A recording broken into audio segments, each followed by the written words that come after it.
آج میں آپ کو اوور تھنکنگ کے بارے میں بتاؤں گی۔ اوور تھنکنگ یعنی زیادہ سوچنا۔ ایجاد کرنے والے، بڑے بڑے پروجیکٹ بنانے والے، وہ بھی اوور تھنکنگ کرتے ہیں، مگر ان کا سوچنا جو ہے وہ مثبت ہوتا ہے۔ جب ہم ماضی کے بارے میں ایسا سوچتے ہیں، اوور تھنکنگ کرتے ہیں کہ اس میں ہماری ٹینشن بھی ہو جاتی ہے، سٹریس بھی ہوتی ہے، ہماری فرسٹریشن بھی ہوتی ہے، تو وہ منفی ہوتی ہے۔ اور ایسی منفی اوور تھنکنگ جو ہوتی ہے وہ ہمارے جسم کی طاقت جو ہے وہ سلب کر لیتی ہے، اور ہم کوئی کام کرنے کے قابل نہیں رہتے۔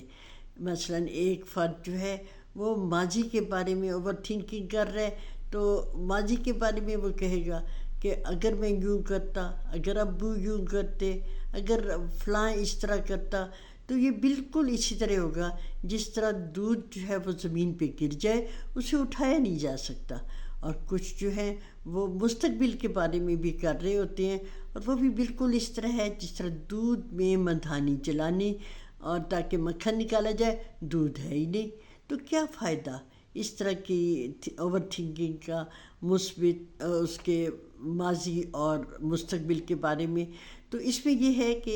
جو اوور تھنکنگ کر رہا ہے وہ سب سے پہلے یوں کرے کہ ان تمام جو خیالات اس کے ذہن میں آتے ہیں ان کو لکھ لے۔ لکھنے کے بعد ان کی انالیسس کرے اور دیکھے کہ کیا یہ ضروری ہے یا غیر ضروری ہے، اور انہیں شعوری طور پہ کہہ کے ان کو رد کرے، اور اس کو یہ کہیں کہ اس وقت نہیں، اس وقت نہیں، پھر کسی فلاں وقت میں میرے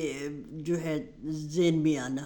اور پھر یہ ہے کہ جب بھی اوور تھنکنگ کر رہا ہو تو اسے چاہیے وہ جگہ چھوڑ دے، وہاں سے شفٹ ہو، دوسرے کمرے میں چلا جائے، اچھل کود کرے، اور جی چاہے تو ڈانس بھی کر لے، میوزک سنے، کوئی گیم کرے، یوگا کرے، اور پھر گہرا سانس لے اور کہے کہ میری تمام ٹینشن جو ہے وہ تحلیل ہو کے جا رہی ہے، اور اب اپنے آپ کو بتائے کہ نو مور اوور تھنکنگ۔ اور جب تک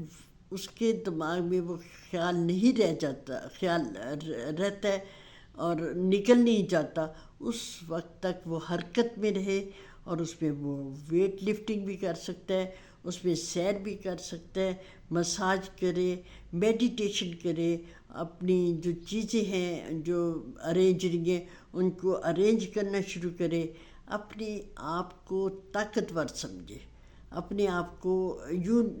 امیجن کرے جیسے کوئی آواز آ رہی ہے اور اس کو شاباش دے رہی ہے،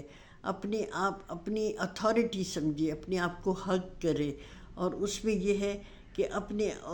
یعنی اسے آپ یہ سمجھیں کہ اسے اوور تھنکنگ میں اسے اور کچھ نہیں کرنا، حرکت حرکت حرکت، اور اس کے بعد اپنا پسندیدہ جو کام ہے حرکت کرتے ہوئے کرنا ہے، تو انشاءاللہ اس کی اوور تھنکنگ جو ہے وہ ٹھیک ہو جائے گی۔ یہ سوچتے ہوئے کہ میں بارش کو تو نہیں روک سکتا، لیکن چھتری لے کے اپنا بچاؤ تو کر سکتا ہوں۔